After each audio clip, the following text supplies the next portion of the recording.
بالنسبه لي السبايرولينا البودره، اول حاجه مش هتقدري تتحكمي في كميه الجرعه اللي انت هتاخديها. تاني حاجه طعمها مش مقبول عند بعض الناس. افضل حاجه ان احنا ناخدها على هيئه اقراص. الجرعه بتاعتنا بتبقى من 1 جرام ل3 جرام يوميا. ليه اصحابي اللي بياخدوا البودر مكملين؟ علشان فوائدها، وزي ما قلت لكم ان السبايرولينا سوبر فود. اول حاجه غنيه بالفيتامينات والمعادن والعناصر الغذائيه. فيها زنك عشان المناعه، فيها فيتامين بي 12 علشان الاعصاب، فيها حديد وبتعزز من مخزون الحديد عشان يعالج لك الانيميا. ده غير ان فيها بوتاسيوم علشان صحه القلب. بالنسبه للناس المهتمه بجمالها، فاول حاجه احنا قلنا فيها بوتاسيوم، فبالتالي هتقلل الهالات السوداء. فيها فيتامين اي علشان يحمينا من الشمس. فيها فيتامين سي علشان يقلل التسبغات والبقع البنية. وفيها فيتامين اي مضاد للشيخوخة بقى، بيقلل حب الشباب، بيقلل الخطوط الرفيعة، وكمان بيجدد الجلد. ده غير انها ليها القدرة على تعزيز انتاج حمض النيتريك اسيد اللي بيساعد على تظبيط او ضبط ضغط الدم، وبيعمل على توسيع الاوردة والشرايين.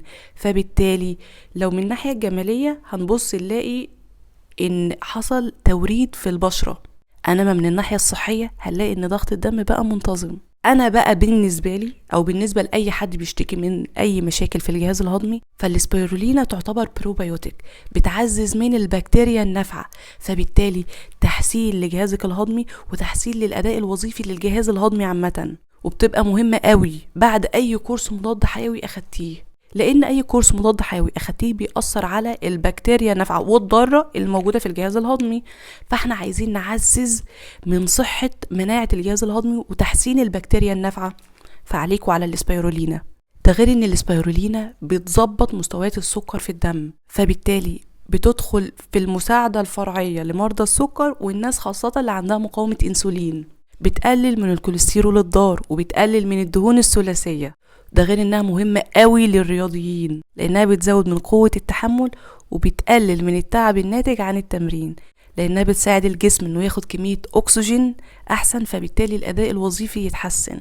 ده غير انها فيها كمية بروتين عالية، فبالتالي هتساعد على شد الجسم وتقوية العضلات.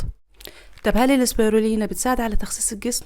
هي ليها نتيجة مش مباشرة على خسارة الوزن. هي الفكرة ان هي بتعمل ايه؟